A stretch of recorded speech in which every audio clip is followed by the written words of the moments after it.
Jangan lupa like, komen, dan subscribe channel YouTube TVRI Bengkulu, serta nyalakan lonceng notifikasinya.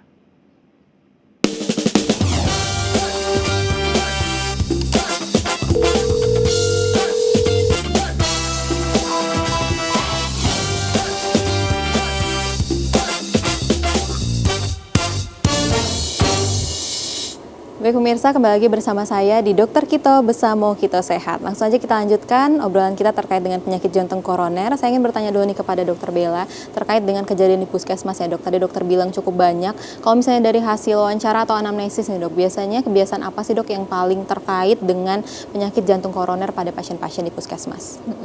Jadi yang paling banyak datang itu biasanya kalau kita gali informasinya dari pasien, kebiasaan merokok nomor 1.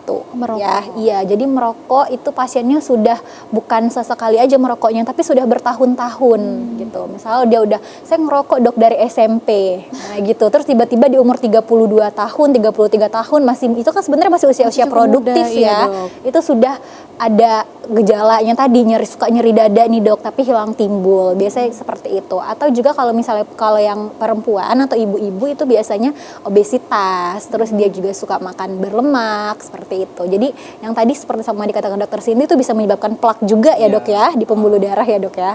Berarti penyebab utamanya kalau misalnya dari pengalaman dokter nih, biasanya apa dok? Itu tadi yang penyebab utamanya biasanya tuh dia suka ngerokok tadi.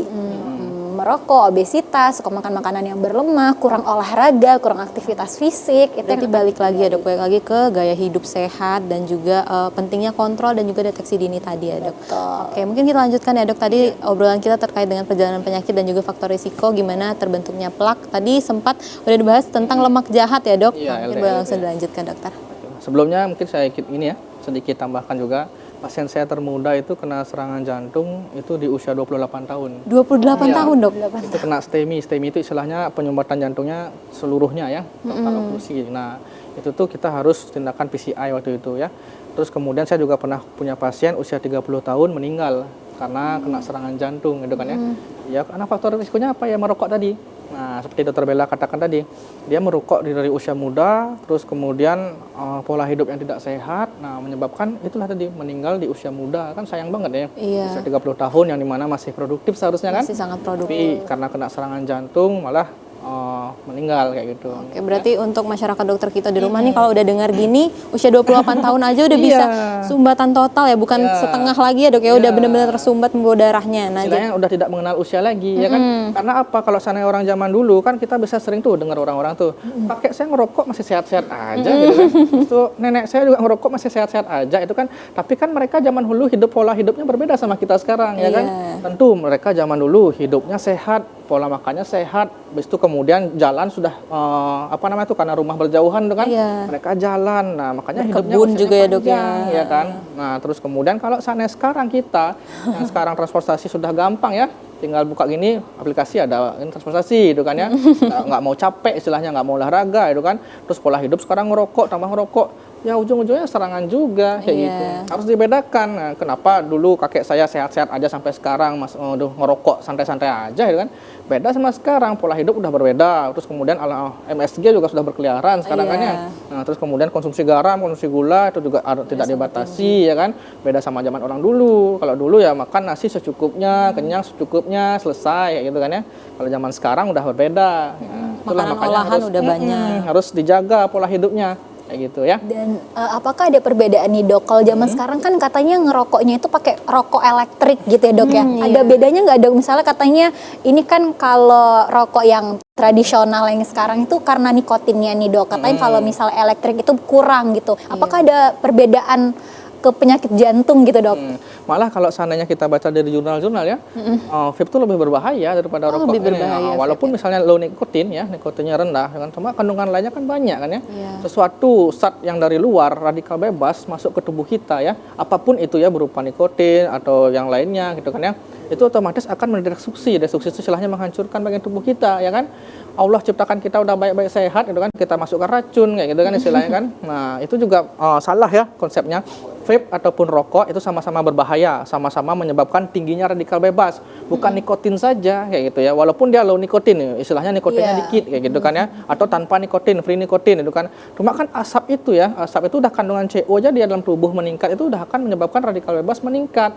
Nah, ketika radikal bebas meningkat, nah otomatis ya itu tadi terbentuklah dia plak. Ya, saya izin mulai juga ya. Iya, stres tubuhnya meningkat juga berarti. Jadi kalau seandainya misalnya kita lihat nih sudah terbentuk plak ini kan ya, plak tadi terbentuk akibat LDL yang tinggi saya bilang tadi katakan ya, terus kemudian atau adanya radikal bebas yang merusak pembuluh darah di sini, daerah-daerah tunika intima artinya dari dalam ya. Nah otomatis akan merusak di sini nih. Kalau seandainya dia rusak, nah dia nanti akan menyebabkan terjadinya penggumpalan sel-sel inflamasi itu peradangan.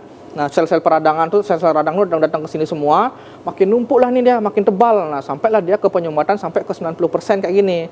Ya. Ini masih kita sebut dengan CCS, chronic coronary syndrome ya, atau penyakit jantung yang kronis sudah kita katakan ya. Cuma kalau seandainya dia ini pecah karena hasil stres tadi ya, tekanan yang tinggi, terus kemudian tidak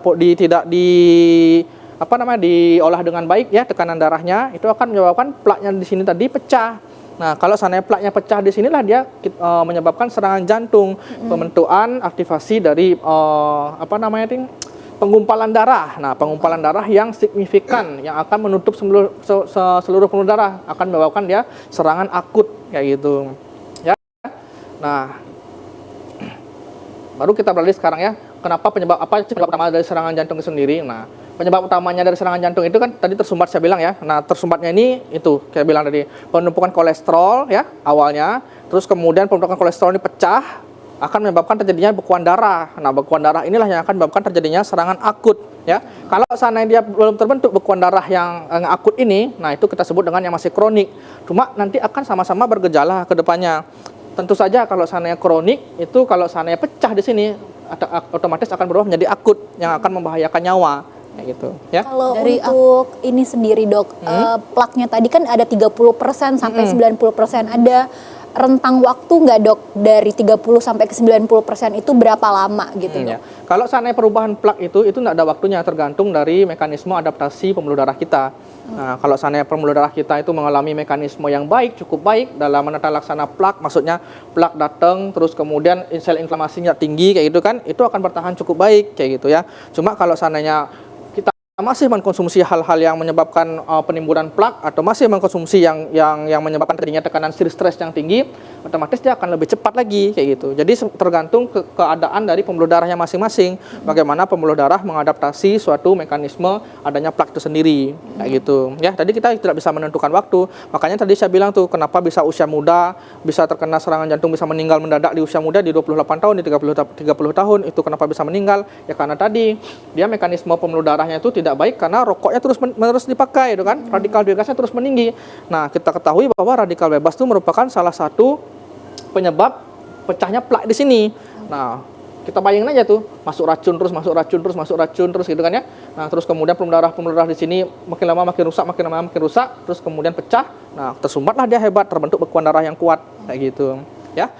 Akhirnya meninggal kayak gitu ya. Kalau misalnya gejala dari pasien sendiri dok, kalau misalnya datang biasanya kan ke IGD ataupun ke puskesmas itu gejalanya nyeri dada, adanya mual muntah, malah lebih mirip gejala dispepsia ya dok. Nah itu gejala utamanya biasanya hanya itu aja atau bisa jadi gejala lain yang muncul dokter? Oke, kita lanjut dulu ya. Mana gejala ya? Nah, gejala. Kalau seandainya kita ngomong permasalahan gejala ya, gejala nyeri dari penyakit jantung koroner ini khas kita sebut dengan tipikal angina ya, angina ya. Nah, kalau seandainya kapan kita akan khas nyeri dada jantung? Nah, ketika nyeri dadanya itu terasa di bagian tengah atau di bagian dalam gitu kan ya, atau terus kemudian menjalar sifatnya, terus kemudian sampai keringat dingin. Nah, yang paling sering khas itu yaitu disertai dengan keringat dingin karena adanya aktivasi dari saraf simpatis yang berlebihan ya kan. Baik. Mungkin boleh ditahan dulu dok, kita lanjutkan perbincangan kita setelah jeda iklan berikut ini. Tetap bersama kami di Dokter Kito Besamo Kita Sehat.